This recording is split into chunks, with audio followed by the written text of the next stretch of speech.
There we go. Hello, everyone. Welcome to another Mental Health Monday here on Even Tacos Fall Apart. I am super excited for y'all to join me today. I am looking forward to this conversation. We're going to be talking about caring for the caregiver. And if you have any questions related to that for our conversation today, feel free to drop those into the chat. We do have a question queue open, exclamation point queue. Follow that with your question, and we'll make sure to get it addressed while we are here today. I am joined today by our guest who wears a lot of hats. She is a registered psychotherapist, mental health first aid facilitator, body language expert, keynote speaker, and now a published author. But what makes her perspective so unique is that her work is deeply, deeply personal. Yvette Murray grew up with a mother who was both a mental health nurse and advocate and someone who struggled with her own mental well-being. That experience of watching a loved one decline while also learning everything about mental health from the inside out really shaped what she does today. She's got a new book. It's called The Mental Health Contagion. I'm going to give you guys a link to that here in just a second. And that speaks directly to what happens to the caregiver when they're so focused on someone else's struggle that they forget to check in with themselves. So if you are interested in any of that, I'm going to go ahead and post a couple of links for you guys to connect with Yvette, and just thank you so much for joining us today and for spending your time here. My pleasure. Thank you for the opportunity and be able to have this conversation. I'm doing a speaker competition May 26th, and the title is "The Road Less Traveled." And truthfully, there's a lot more people on this road that we give kudos to or credit to, and I think having this type of dialogue and communication really assists with that. Yeah. Oh, I love that. What's this competition you're going to?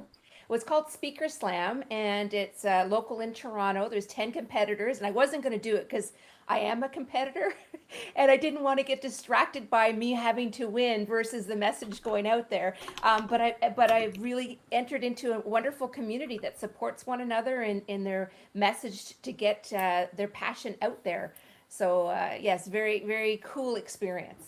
I love that. That's really cool. I'm looking at the website right now. That's a neat thing, and it says it's like huge, right? That's a big big deal. So are you excited for it? Yes, and nervous. And nervous? I've been Yes. on stages all over the world, and but when that little bit of competition piece comes in, it kind of changes the dynamic for me, but in a good way, right? Because it's a Yeah. motivator to show up in the best way possible. Yeah, I gave a talk just last week at the Therapeutic and Applied Geek and Gaming Summit, and I was feeling the same right before it. I was like, I'm so excited, but also I'm pretty nervous. But Yes. it went so well, and I think that those nerves, that's one thing that with public speaking, especially for me, that's one thing that I had to just be like, you know what?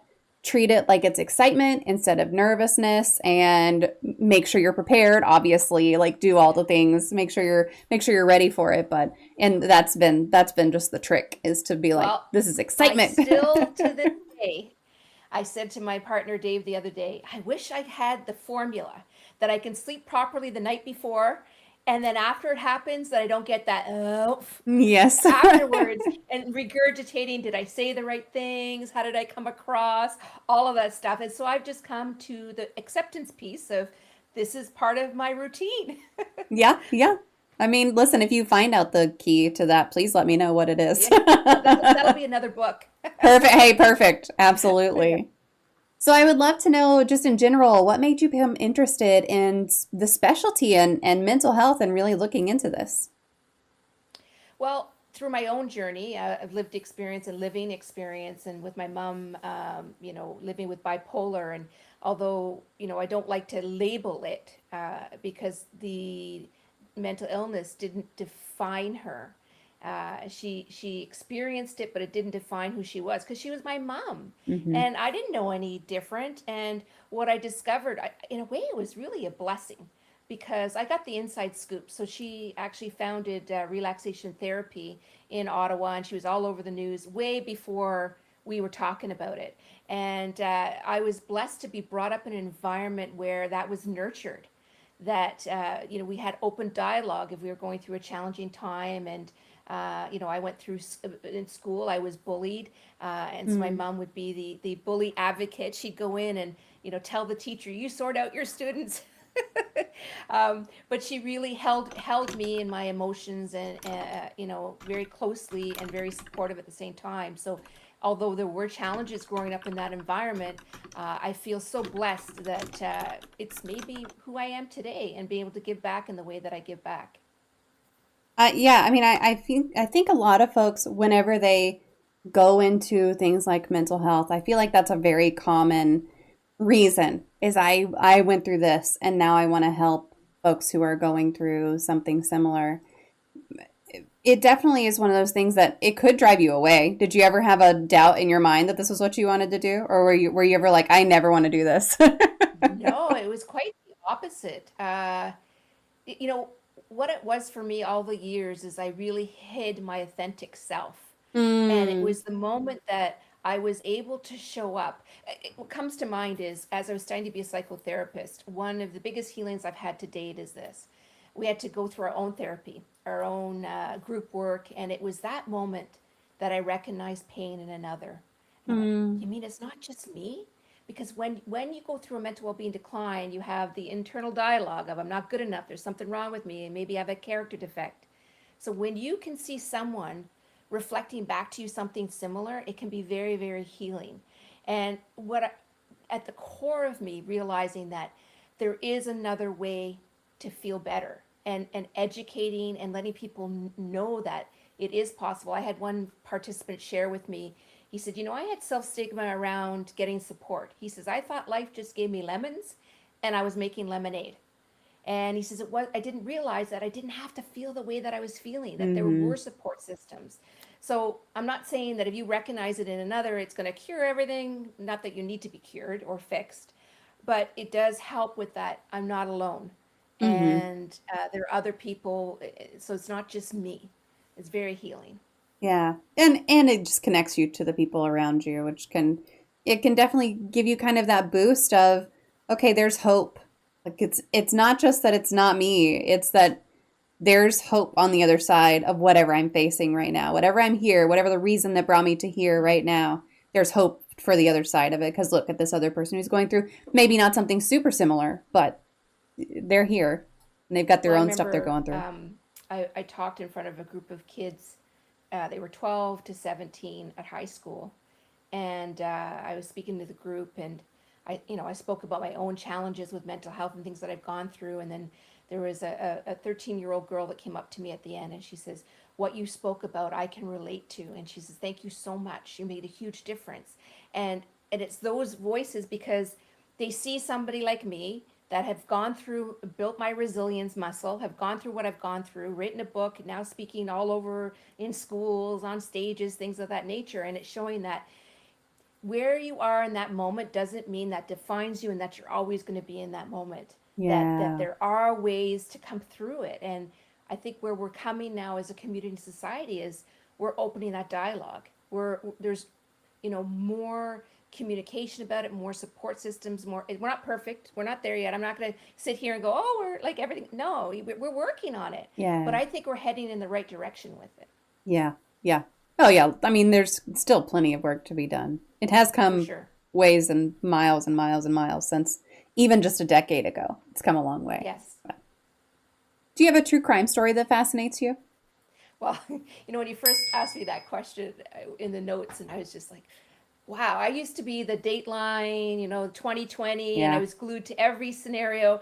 I had to eventually stop doing it because I found I was starting to get very anxious myself. Every noise, I'd be like, "Oh, what was that? Is someone trying to break into the house?" But the one that stood out for me was Jodi Arias. So, and this is Mm. actually where I met my friend and mentor Janine Driver, because Janine Driver, she's the body language expert who I studied under, and she was on CNN, Nancy Grace, all of those things. That's how I connected with her to study under her to become a body language expert. And yeah, that was quite the case. Very tragic, but I don't know if you're familiar with it at all. But that stands out for me. That one. Now I remember that one was a female woman who's convicted, right? Like that's a Yes. first of all, that's not always something that you hear about a lot. But No. yeah, that one, I don't know all the details of that one. I know it was in the US. I know it was a woman, and I know she was convicted. That's probably about all I remember. Pretty But it gory was details. recent. It was recent too, right? Yeah, it was the last 5 years or so. Yeah. Yep. Yeah. Yep. Yeah. Yeah, true crime is one of those things that it's I also enjoy a lot of true crime stuff. I like a lot of reality TV also. Like it's I think Hmm. that sometimes those go hand in hand.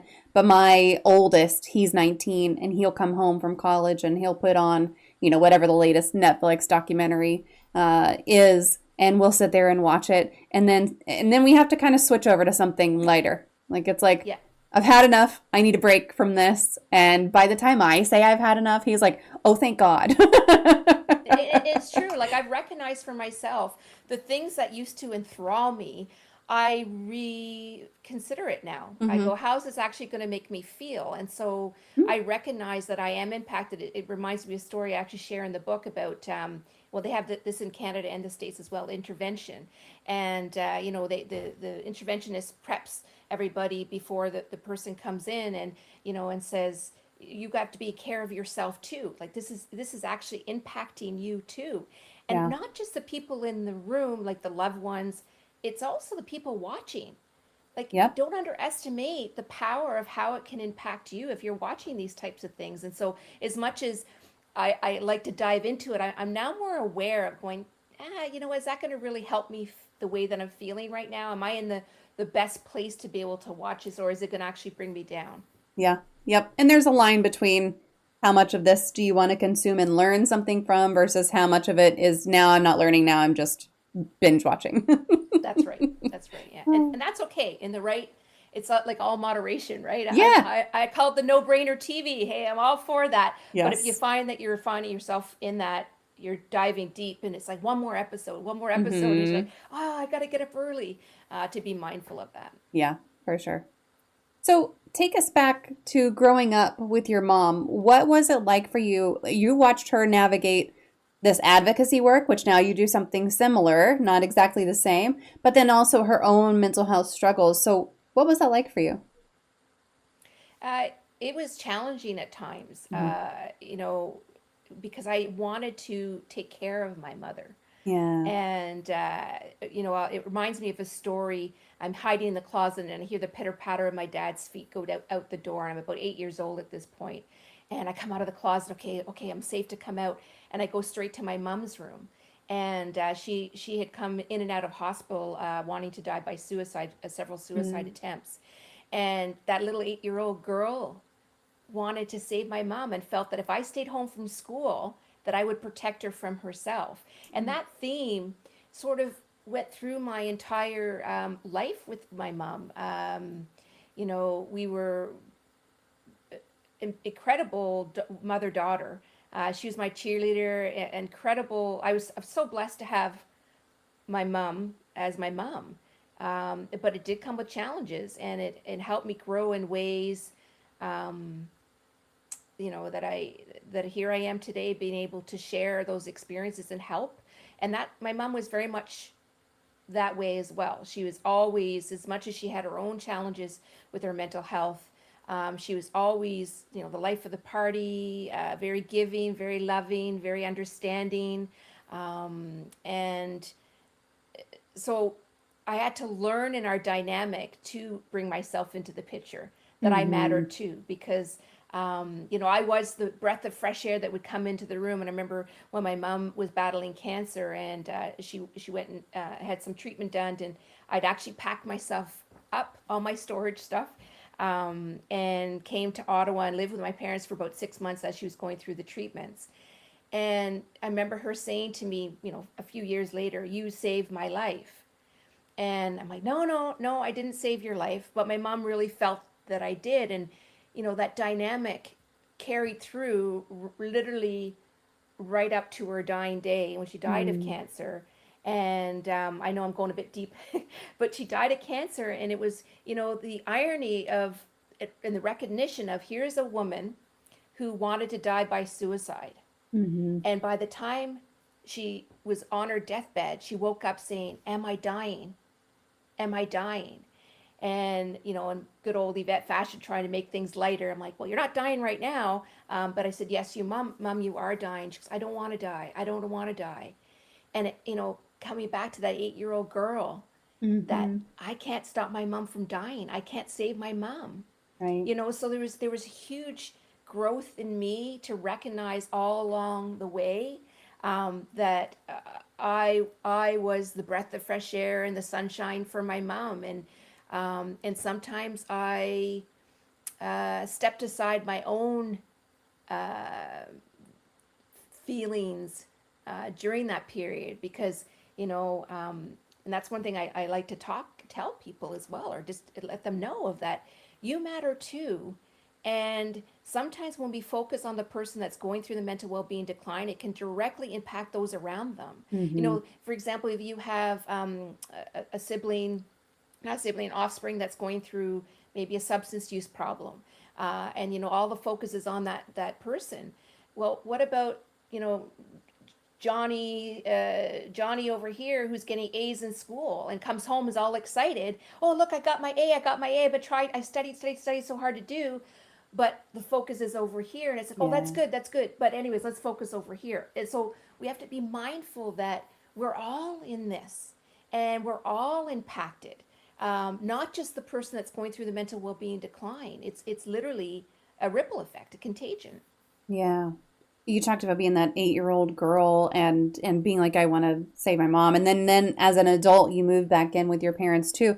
At what point, you mentioned that, you were like, oh, I need help too. At what point did you realize that though? At what point did you say, I need support, not just I need to provide support? Yeah, there's actually talk about this in my book too, and it was one of the hardest chapters to write about it. It's all about boundaries, healthy boundaries, and I realized where my mom was in her symptoms, and I was on the receiving end of it. And to this day, I can't even remember why or what or the subject or whatever it was, but I remember thinking, I can't stay in this anymore. Like Mm, my own mental health was at risk, yeah. not even at risk. My own, I was probably diving right in there too. And I had to leave the situation. And we actually didn't speak for 3 years. I removed myself completely. And I look back now, and as much as, yes, I missed 3 years with my mom, but I believe that period of time for my mom to heal, for me to heal, we were able to come back and have such a much stronger relationship. It was already strong before, but it took it to a whole other level. And I'm not going to sit here and say to everybody, leave, take your Yeah. ball and go home. You're going to know for yourself if that's something that's appropriate. And you can do it in smaller steps or bigger steps, however way that, because I know it's big in the news today about leaving your parents and things of that nature. So I'm not going to speak to that, but I will acknowledge that if your psychological safety is at risk, we need to pay attention to that. Yeah, yeah. I definitely want to get into boundaries, but before we get there, you mentioned the word contagion, and you've got that word in your book title as well, and that it's a very powerful word to say contagion. So, what does that mean in the context of mental health, and what does that mean in the context of caregiving? Yeah, well, just like we all have physical health, we all have mental health. So no one is exempt from experiencing a mental health problem, crisis, or a disorder.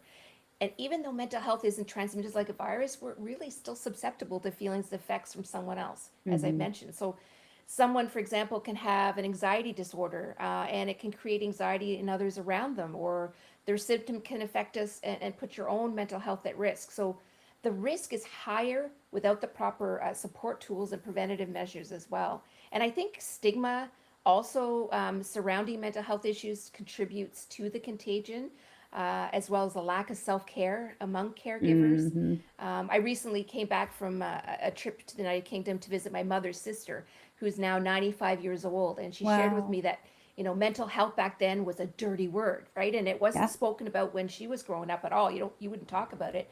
And she said, your mother should have gotten help for her mental illness when signs of it showed up in her youth. And she said instead of actual help, when they discovered my mother on the stairs, almost catatonic and emotional distress, her father, so it'd be my grandmother, asked my aunt to go make Margaret smile. And so it was the belief of, okay, you're having this, so go make her laugh and things of that nature, so she'll Yeah. smile, but not recognizing it's a lot deeper than that. Mm-hmm. Yeah. Yeah. I mean, we mentioned at the very beginning, right? We've come a long way. There's still plenty of work to do, but we have come a long way. I think it's really, of course, way easier to look back at someone's life and be like, oh, here's where you should have gotten Mm. support. And maybe even for your own self, here's where I should have gotten support originally. Or I know for myself that's definitely true. Oh, I should have done this, right? Like I we're reflect always saying now. I that. reflect now and I go, now knowing what I know, I'm like, oh, no wonder I acted that way, or no wonder I Yes. responded that way, right? It's like, that makes sense. And there's sort of a forgiveness in that too, an Hmm. acceptance piece, and not blaming that maybe you didn't show up in your best self in that moment. Well, no wonder all these other things were happening around you at the same time, right? Yeah. Well, and maybe you weren't sure what to look for. Are there any early warning signs that especially a caregiver's own mental health is starting to slip, or either that or that they need more support? Are there any early warning signs there? Yeah, one of the things that comes to mind is emotional inflammation. So there's a really great Mm. book that was written by Lise Van Susten and I'll have to remember the Stacy Colino in the book called Emotional Inflammation. It's discover your triggers and reclaim your equilibrium during anxious times. And we talk about physical inflammation. So we know when we eat foods that might trigger our body and will be physically inflamed, and inflammation it is believed to be one of the main things for disease. So when we talk about the emotions, so I'll share a story with you. Someone shared with me that his wife and him were having a domestic, and she was throwing things at him, and she was Mm. having a mental health crisis, and so the police were called, and the police show up, and so she implied that it was all the husband doing all of these things, and the husband literally said, "Take me off in handcuffs. Take me away. Like I'm done." He had gotten to the point where he could no longer support the situation or be the caregiver in that situation, that Mm. dynamic. So the police did separate them and were able to talk them through it and whatnot. But being lethargic, easily irritable, feeling like walking on eggshells, having negative thoughts, maybe even just feeling overwhelmed, that just I just can't handle anything right now. Maybe being over emotional, unmotivated for daily activities, getting out of bed, or even brushing your teeth could be the biggest event of the day. So when you start feeling discourse with yourself and like, what, this isn't actually how I normally show up or respond, that's a cue that there's something else going on in there, and that maybe this situation is directly impacting you. And then to start focusing on you and building that resilience muscle to help you through it. Yeah. You mentioned something right there just with the domestic situation that I think in my mind I've never really connected that in some relationships, in some dynamics, like what a spouse can be a caregiver for the other spouse, even if there's not like a major illness or something like that. And just all the things that you're mentioning are very familiar to me. And I'm like, wow, that definitely, I've never considered that that really is a caregiver position that you're in. You're fully supporting someone else and being there for them without being there for yourself. And you're bringing up things that my therapist said to me at that time too, of like, you got to take care of you're not taking care of yourself, and that's why you're experiencing a lot of what you're doing. I mean, there was plenty of other stuff going on, right? But Yeah. that was one of the things that we were touching on, was like, you're doing everything for everyone else, your kids and your husband. And I guess I never really put that in my head of that is a caregiver position. I say caregiver and I'm thinking like, my grandmother has dementia, my father is caring for her, and I'm helping care for her, and like all these, that's kind of what I'm imagining. Or someone with cancer, or someone going through a Yeah. mental health crisis. But it definitely could be an ongoing thing. Is that something that you see commonly? Yeah, and that's why in writing the book, the editors were saying caregiver, and I said, no, no, we need to add loved one, we need to Mm, coworker, we need to friends, we need to add more, because it's who's around you. It's yeah. basically your circle. It's you're getting influenced by your circle, and it can influence you, and if you're not mindful, then If a formula that's worked really well in my life to date is this, and the book is sort of framed around it as well. In order for us to change anything in our life, we need to be aware of it Mm. and accept it and acknowledge it. Now, accepting it doesn't mean that we like it. Yeah. No, but I think it's important that in order for us to change anything, we need to have that acceptance piece, and choose another action equals change. Mm-hmm. And so that's one of the reasons with my book, I start off with the A of the awareness piece, and it's all about what are the signs and symptoms of someone going through a mental well-being decline. And it's kind of funny because for me, it's like, hear this all the time. I say it all the time, right? And I'm thinking, to me, it's kind of boring at this point. But a lot of people are so appreciative having that chapter, because Mm-hmm. things that I assume people know, they don't, because I've been around it basically all my life. So Right. to me, it's just a given. But for some people, this is brand new experience of like, oh, I didn't think of it that way. Oh, I didn't realize that. And then choosing an action. So for me, one of the biggest things here is that awareness piece. And so you're coming right to the table, just saying, hey, I never recognized that. Mm-hmm. And so now that you're aware with it, it's okay. Okay, the choice is, what other actions can I choose instead of reacting or acting in this way? Maybe there's another avenue I can take that will have that change. Yeah, yeah. Very, very much the like naming it and claiming it. And claiming it doesn't mean that you're gonna stay in it, but claiming it just means like, yeah, this is real and this is happening. And Yeah. this is the situation that I'm in. That's right, and pick your battles, right? So Yes. we once we become aware of stuff, so we don't want to go around saying like every single thing's got to be fixed in this Mm-hmm. moment. No, maybe even just sitting with the awareness.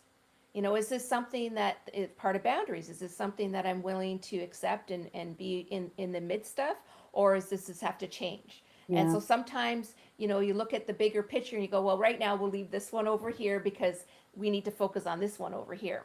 Yeah. And so we're going to come back to boundaries, right? Okay. I definitely want to come back to that. So how can someone set boundaries without feeling like they're abandoning the person that they love or the person that they're caring for?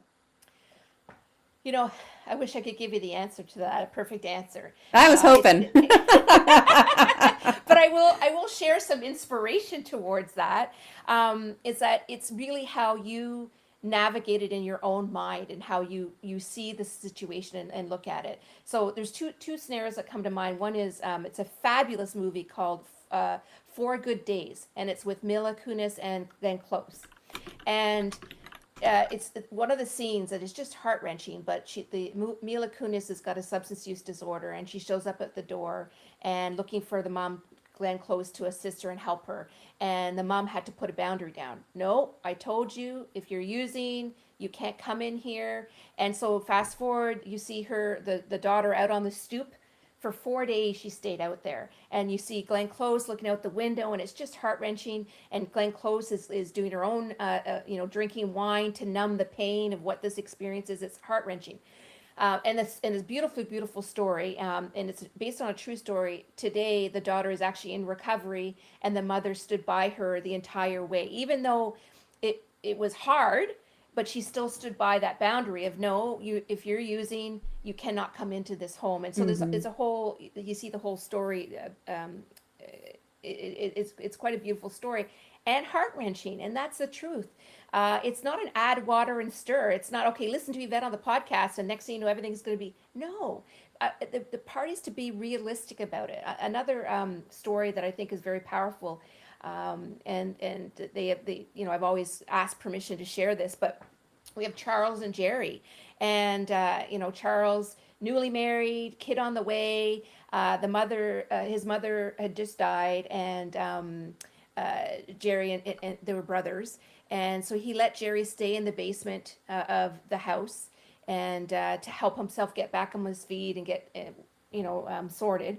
And this went on for years. And so as new life has started for Charles, and he's recognizing that this is not helpful, because Jerry is in the basement gaming, not getting a job. Hygiene was starting to go down, and it was impacting Charles and his family. So he Hmm. had to make the tough decision, and feeling so guilty because he was the only one left. All the rest of the family members were gone. So it was just him and his brother. And how could I possibly, kick my brother out? And so I had a conversation with him, and he ended up sitting down with his brother and speaking to how he was feeling. They made a date, and he agreed. Jerry agreed. They made a date to when he was moved out, 6 months down the road or whatnot. And so now, instead of Charles enabling Jerry, he's able to support Jerry in a healthy way with Mm-hmm. his life outside of the home. So if Charles kept Jerry there, they both would have gone down. And the feelings of resentment that Charles was having towards his brother wasn't helpful for either one of them either. And so this way he's able to show up. There's a saying that, if feel guilt versus resentment. Mm-hmm. And, guilt is a better, if you were to say better emotion than resentment. Resentment is soul killing, right? Whereas guilt, and a lot of people get confused with this too. Guilt is when you think you've done something wrong, and shame is when you feel there's something wrong with you. Yeah. And I think it's really important to distinguish between the two. That you can feel guilty about something, but it doesn't mean that you have to internalize it and then not live your life because of that guilt. Right. Right. Yeah, I think that it's a great distinction, and it's hard to remember in the moment though sometimes, and I think that those probably can go hand in hand. Also, you can feel some guilt, and you can feel some shame about a lot of things. But Yeah. So when you say about how do you do it, hmm, those feelings and emotions are going to come up when you yeah, when you're navigating your own loved one's mental well-being decline. There's going to be anger in there. There's going to hmm, be a shame, maybe blaming, blame them, blame yourself. There's going to be trying to control the situation. And there's actually more control in more power in letting go of that control too. hmm, But I mean, acknowledging that there are going to be emotions, and that's okay. Let those emotions come up. You're allowed to be angry at your loved one in this situation, because it's really the symptoms. It's not your loved one you're actually mad at. It's the symptom of what they're going through. And I think that also helps distinguish between the two. And also the belief that doesn't mean they're always going to be this way either. yeah. So we've talked about boundaries in a big way, right? Not talking to someone for 3 years, kicking someone out of your house to support them in another way, not letting them in your house if they're going through these. Are there some smaller boundaries that are usually effective, or are they always these big, obvious ones? No, it could be simple boundaries. Well, simple for some, maybe not for others. Sure. Communicating. If you're not coming home, let me Mm, know. Not communicate. So it depends on yourself on what level of communication. Maybe in your household, no use in the house. That could mm-hmm. be a boundary. Um, it could be no borrowing money, or it could be you pay your way. If you're capable of paying way, you pay your way. So it depends on the individual and what they're um, accepting or not accepting in the boundary. Yeah. Is there a simple daily or even just weekly check-in that somebody could do with themselves to try and catch that burnout before it becomes a real crisis for them? Yeah, so the burnout is when you're like feeling overwhelmed, exhausted, depleted physically and emotionally, and you might end up isolating, or that you're no longer socializing, confiding in friends or family. Physically, it shows up. I'm blown away when something's happening with your mental health, how it can directly impact you physically, Oh, and when something's yeah. happening physically, it can directly impact your mental health as well. You could be numbing out. Again, coming back to the awareness pieces, maybe even feeling hopeless, or feeling apathetic or empty, saying, what's the point, or just get me out of here, and imagine yourself going on vacation and not being actually part of it as well. So being aware when things start to show up for yourself, and having your own support system that you can go to, a friend, a loved one, family member. And you could also say, I just need to vent. Yeah. I don't need solutions here. I just need to get this off my chest, because even just getting it out is very helpful as well. One of the things that I'm sure most of the listeners have heard this is, showing empathy. Empathy really helps with support. And, imagine yourself in the other person's shoes. And Brene Brown, I don't know if you're familiar with Brene Brown, but I love her. I call her the human being researcher. And she takes it one step further and says, how about, we don't try to figure out because we're never going to know what it's like to be in someone else's shoes. So how about we walk alongside them while they're in Mm-hmm. their own shoes? And that can be so powerful because when you're going through a mental well-being decline, and I'm doing my tangent here, I can feel it coming. We We're talked here about for this it. earlier. We're here for it. It's fine. When you're going through a mental well-being decline and you're going through the symptoms of that decline and you have someone next to you trying to change how you feel in that moment, Mm, that doesn't feel good. yeah. Support does not equal fixing. Support can literally be sitting next to someone just venting. Maybe they're emoting. Maybe, like you said earlier, just watching the No Brainer Netflix TV. There's ways of supporting, or even this the check-in. How you doing? I'm here if you want. Not pressuring you to have to call me, but if you're up for a conversation, I'm here. That type of thing. So I don't know if I answered your question, but I felt what needed to come out came out. That, hey, you know what? That's fine. That's good. No, I mean, I feel like it's really important to check in with yourself and just see how you're feeling. My two kids, I've got two kids, one's 19, one's 12. So it's quite a gap in age, but they're so adorable together. Unless they're fighting, then they're not. But they're so good together. But the other day, they were sitting on the couch and talking about tapping. The Yep. tapping on the different parts of your Yep. face and everything. And they were talking about it, and they were trying to figure something out. And I was like, "Well, you got to check in with yourself before you do it, and then do it, and then check in with yourself after you do it." And they were like, "Oh, that makes it make sense." And I'm like, "Yeah," and that makes sense to them because we've talked about checking in with yourself, like especially with my 12-year-old. He's experiencing some emotions, and Mm-hmm. and Mm-hmm. so he'll be super heightened, and I'm like, check in with yourself and see what's going on. Like Yep. you're pissed off right now at me, but you're not pissed off at me. So you need to figure out what's happening because I can't do that for you. So you need to figure out what's happening with you. And it's just like sometimes you have to be reminded to check in with yourself. And it can be really hard if you're already approaching burnout, especially, even to just remember, right, I need to check another thing. I need to check in with myself. Is there an easy way to do that?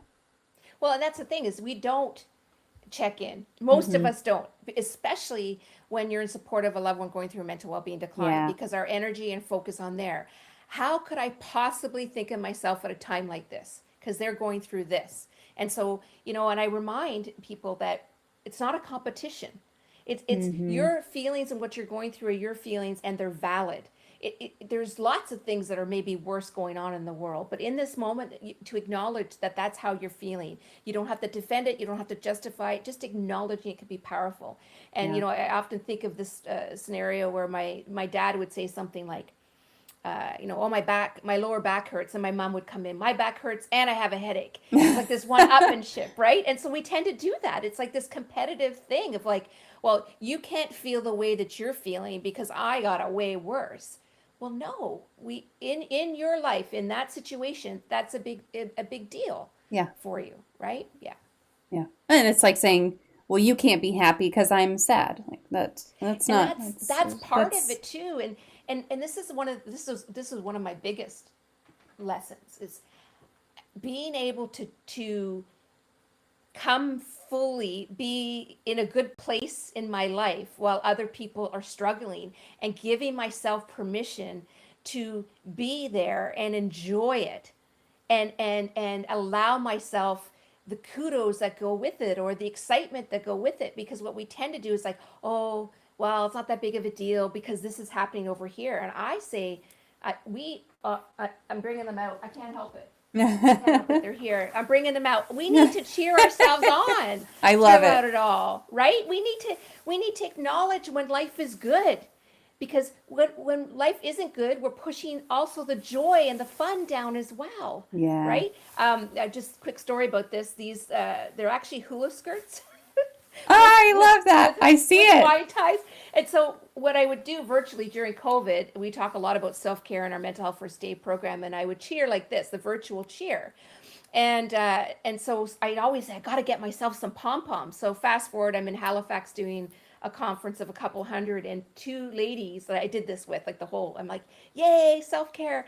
And two of the ladies snuck out to the dollar store and they went and bought these t-shirts Oh, I and love made me that. my pom poms. And they're actually on brand because my mental health trainer logo is these colors, but I don't know if that was on purpose, but I'm like, so whenever I get inspired to bring it out, and it usually people are, it brings a smile to their face as well. Yes. But we need, let's go start blowing some bubbles out there with my nephew and nieces. I always, it was more about me blowing bubbles than them. Yes. But Yeah. let's go back to doing some of the things, even if we don't feel like doing them. Right.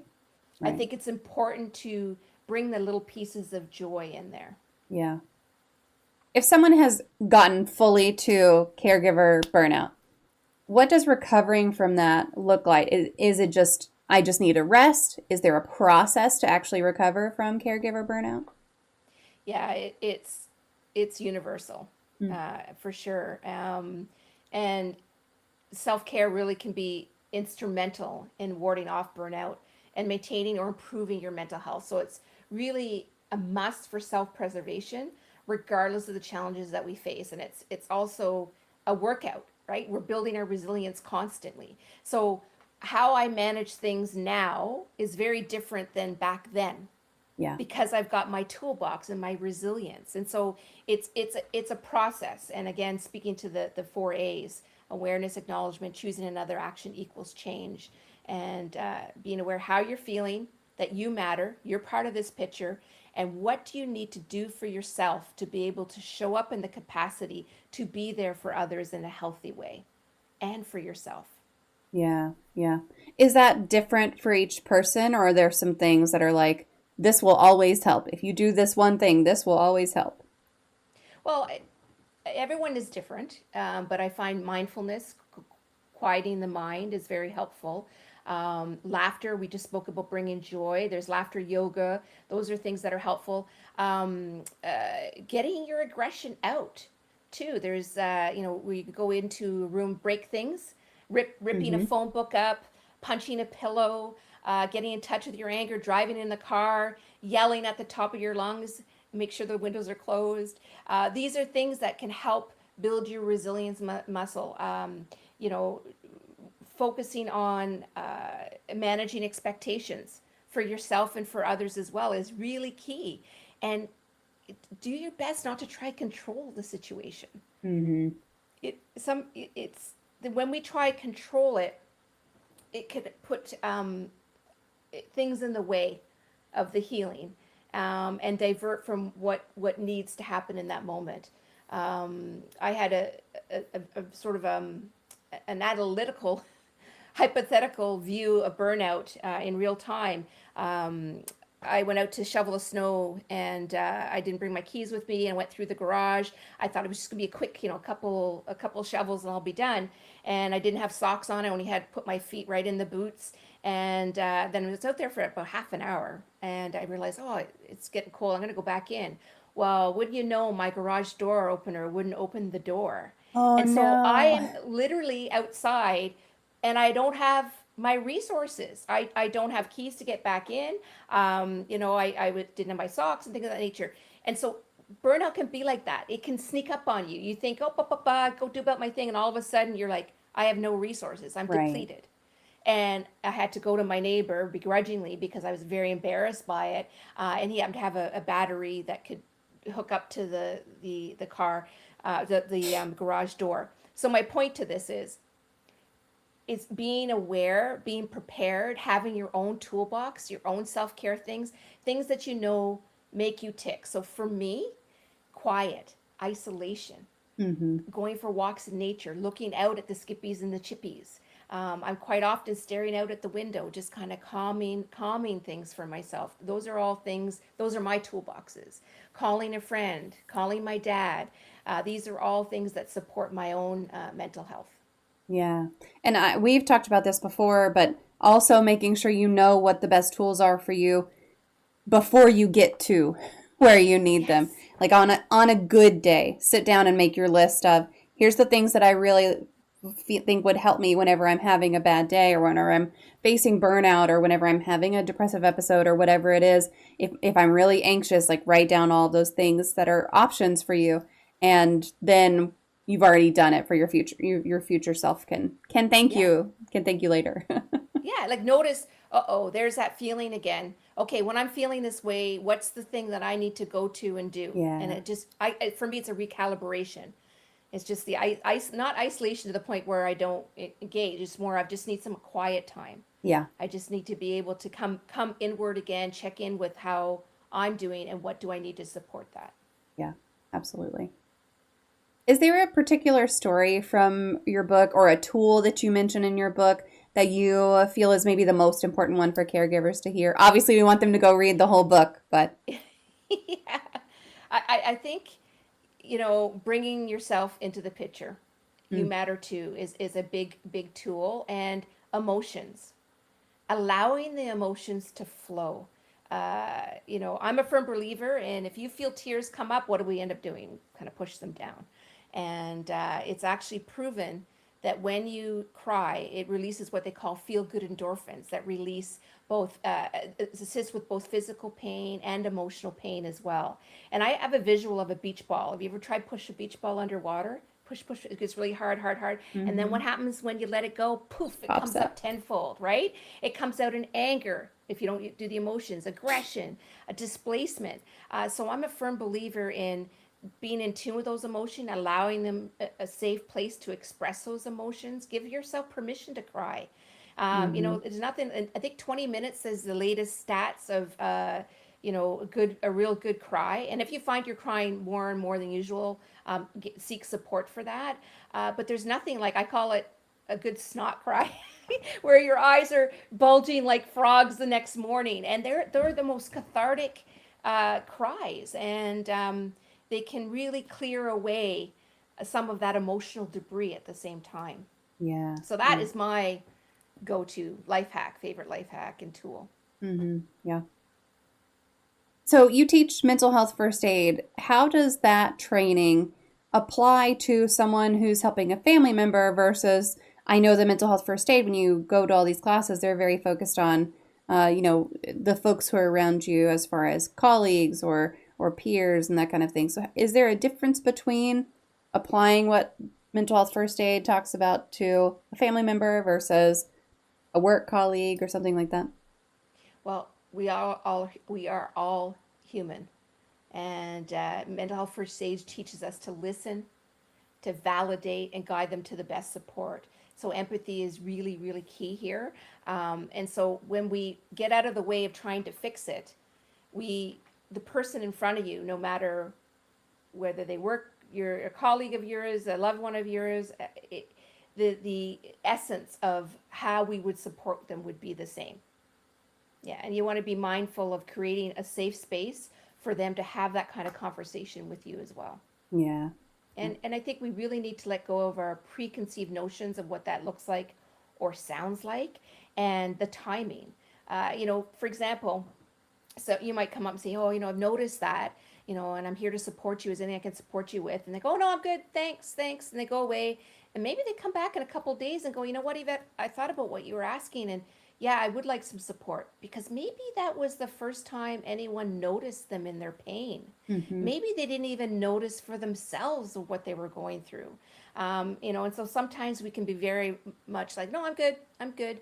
But trust that, building that support and that trust with them will let them know that you're a safe person to come and connect with when the timing is there for them, unless, of course, they're at a risk of harming themselves, and that's a whole other conversation.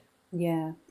Do you find that it's easier or harder to do that with a family member versus a colleague? Like sometimes you can give a lending ear to someone that you don't know super well better than you can someone who you grew up with or For sure, because if you know them, what do we tend to do? I've got just the toolbox for you to fix you, right? And Yep. sometimes what they're going through, the symptoms they're going through, can directly impact you. And so Hmm. sometimes you might not be that person to lend the ear to, but Yeah. find someone else who can, that can still be providing mental health first aid. And Yeah, again, the person's symptoms might directly impact you. So we need to be mindful. What do I need to do to be in self care for myself before I enter that kind of conversation? And am I the Yeah. person to do that? And if I'm maybe not the best person to do that, then find someone else who can. Yeah. And I think that can be part of getting your loved one help is identifying I'm not the best person for this. It's not Yeah. me. It's not me Yeah. today. Yeah, and you know, another an example would be, and I often talk about this when we talk about physical first aid. So our goal as a physical first aid is we go out and you see someone that had a car accident and their leg is gushing blood. So you Mhm. come up and you do a tourniquet and you tighten it and you stop the bleeding. Well, we don't expect you now to take them to the surgery and then start doing the needling Yeah. and sewing them up, right? And so with mental health first aid, it's really that initial touch base of someone that's experiencing a decline in their mental well-being and intervening early and getting them the support that's going to be helpful for their journey along the way. It's not our wheelhouse. We're not the professionals. We're not the doctors. We're not the psychiatrists, the psychologists. We're another fellow human being saying, hey, I notice and I care and I'm here to help and support you. Yeah. Also in your bio, you're a certified body language instructor, which I find fascinating. Does that training ever come into play whenever you're working with people around mental health? It does and it doesn't. And I think it's good to know body language, but I think it's also important to ask the person what that means for them. So, for example, universally, if you cross your arms, right, that gives an indication that maybe you're shutting down, you're not interested, you're stonewalling. But what if this is comfortable for the person? Mm-hmm. What if they're giving themselves a bit of a hug? What if they're cold? Right? So when you see a change in dynamic, don't make things mean things. I have another example. My partner Dave, he'd go around. He knows I talk about it all the time. He'd go around and he'd say things like, "My nickname for him is Freddie. Freddie, do it all. Freddie, do it all." And for whatever reason, it would just irritate me. I'm thinking like, he doesn't do everything, so he's going Freddie, do it all. In my mind, I took it as he's saying he does everything. And so one time I said to him, I go, I don't know why this is bugging me so much. I said, well, when you say Freddie, do it all, like, what do you mean by that? He goes, oh, I'm like the jack of all trades. I can do many things.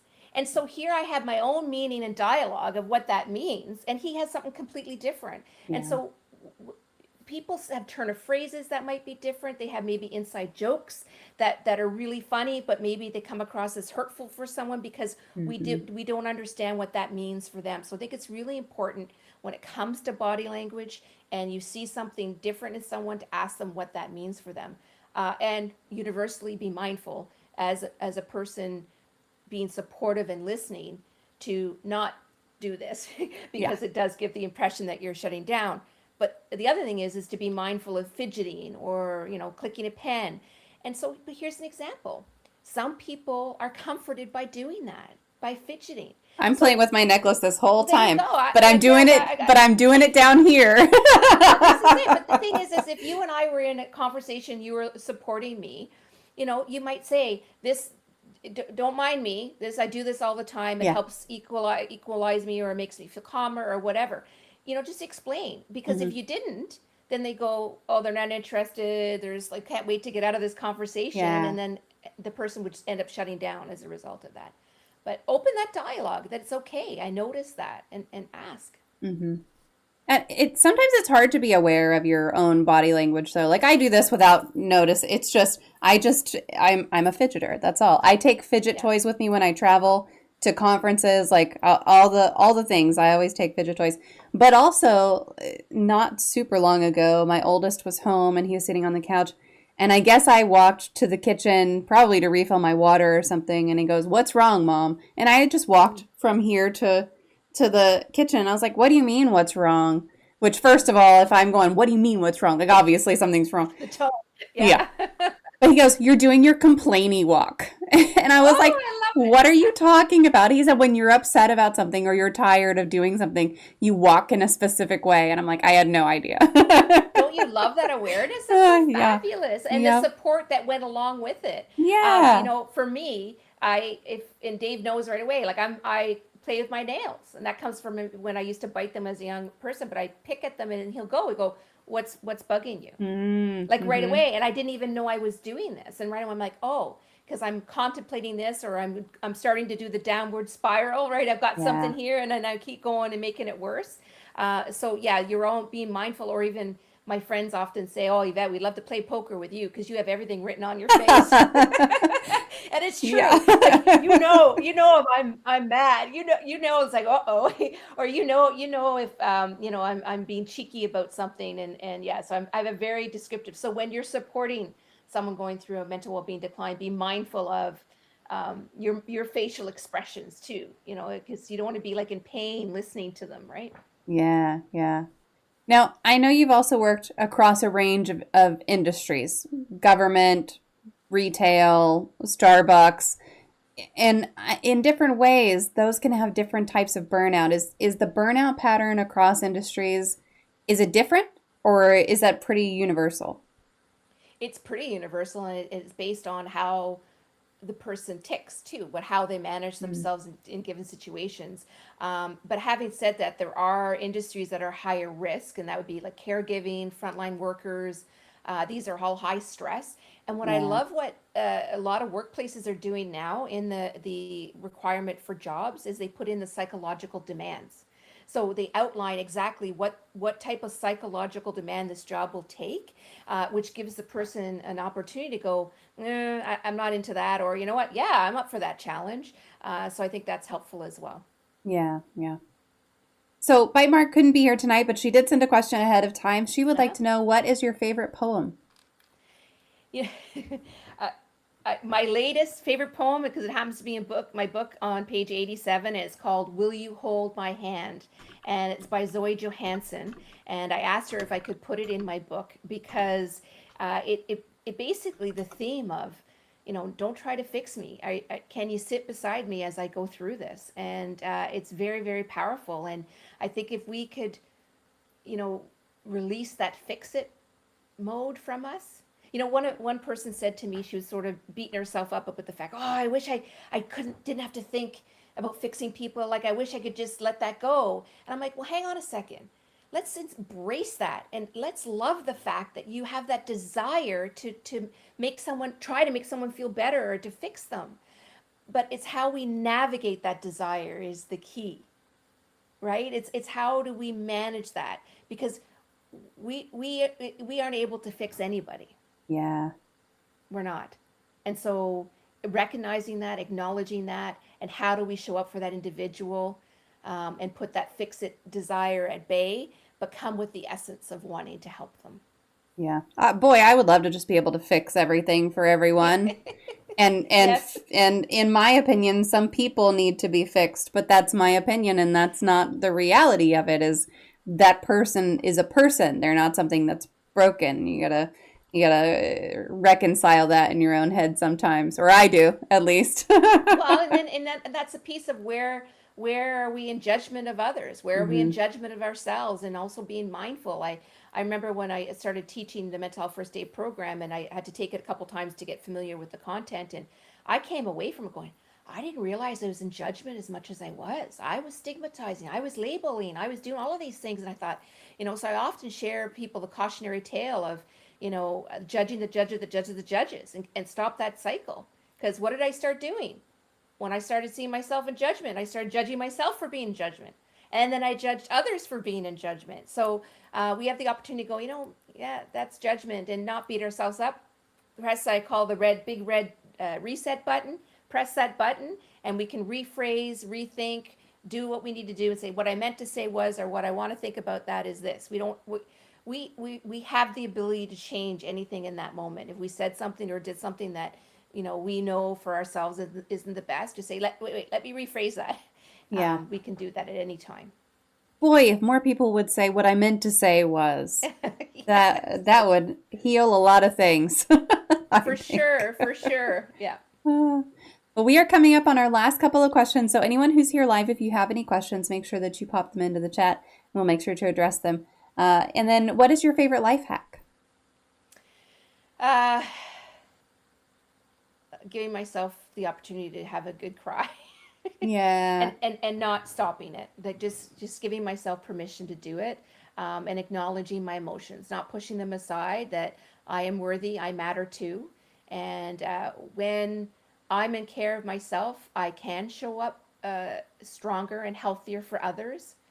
But I also will share that you, me, we're all worthy of self care just for the fact that we're human. So if you are able to be a support of another because you're in self care, yay, awesome, let's celebrate that.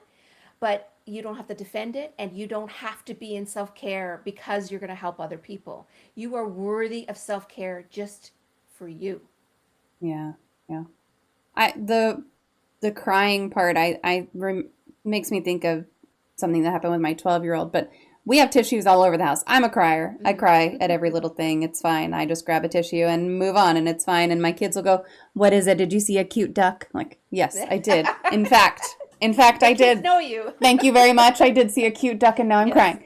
that's right. Yes. But my 12-year-old surprised me at the end of fifth grade because he was saying goodbye to his fifth grade teacher, and he got emotional and he cried a little bit. And then I watched him pull himself together. And then we got back out to the car and he said, "Mom, I'm not done crying." And I was like, Ah, "Go for it." And he cried the whole way home. And then we got home and I was like, "Are you good?" And he was like, "I need a hug." Okay, now I'm good. And it was oh, I great. love I was just like, that. it's beautiful. And I wish that I had had that level of awareness for most of my life. Mm-hmm. Yeah. And now you can give you knowing what you know, you can give yourself permission to do that. Yeah, yeah, absolutely. Now, you brought out props earlier. I'm going to grab my prop because I didn't realize it was Okay. my kids clearly have been playing in my office because it's over here. Okay. If you had a magic wand, this is my prop that Bite Mark actually sent to me. So we have the magic moment at the end of every stream, and she sent me this magic wand that lights up and everything. If you could wave a magic wand and eliminate one common opinion or misconception surrounding mental health, what would it be? That stigma around mental health and the belief that we need fixing. Yeah, yep. That's a good one. That's a big one for sure.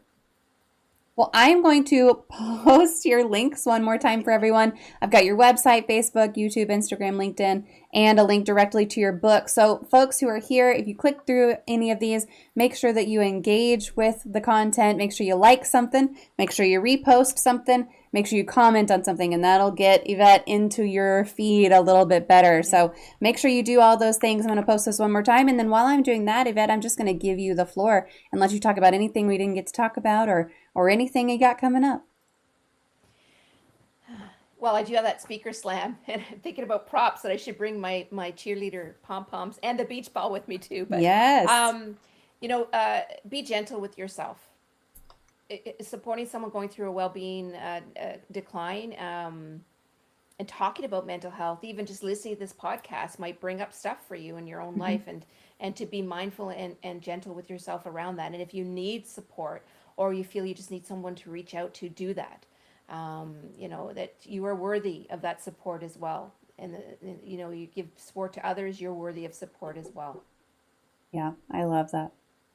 Well, this has been such a great conversation, and I think talking about giving caregivers the permission to matter too is just so important. You really can't pour from an empty cup. I that's one of my favorite things is like you really can't pour from an empty cup. You have to fill up your own cup first.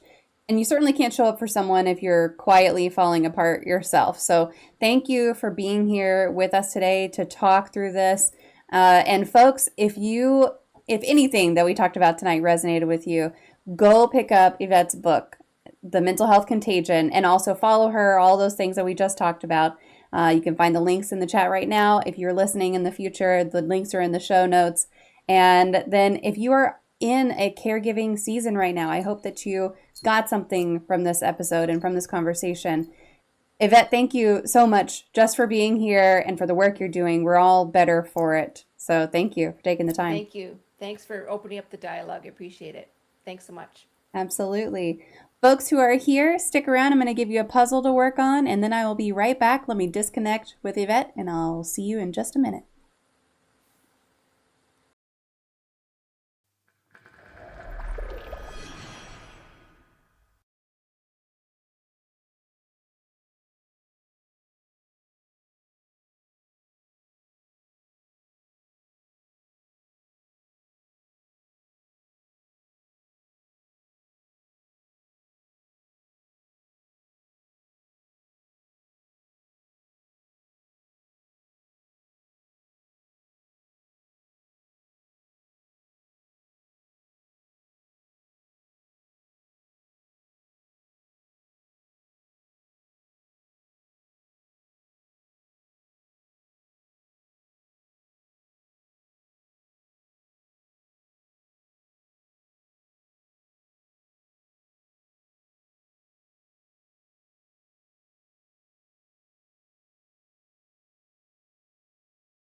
Okay. Thank you guys so much for being here for Mental Health Monday.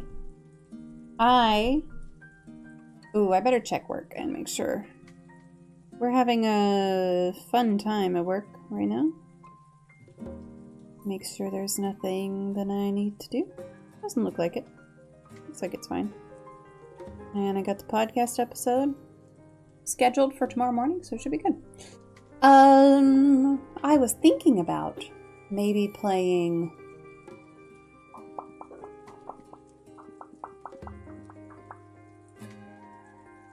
Spiritfarer. But I didn't tell my child I was going to play Spiritfarer, and I think he would like to see me play it. Let's see. I mean, also it's not installed, but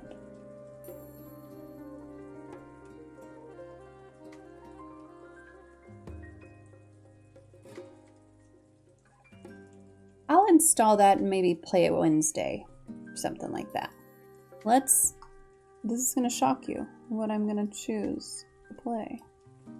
Let's see what achievements I haven't gotten. Ready? What is it?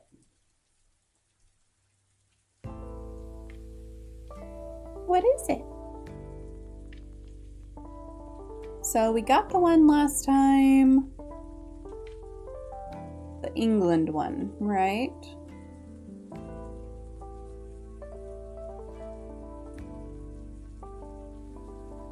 Lose a city to disloyalty. Yes, we got that.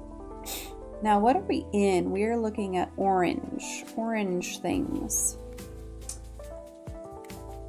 As Tamar, have every city-state in the game following the religion you founded. So holy, righteous Queen Tamar, and then righteous deeds bright as sunshine. Let's go for those.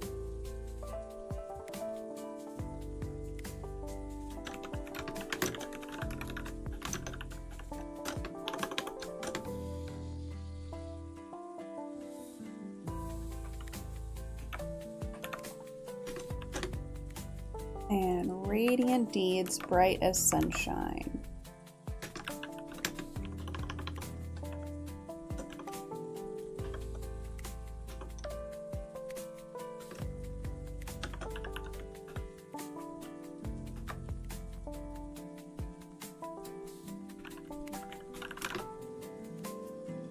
Oh, I should have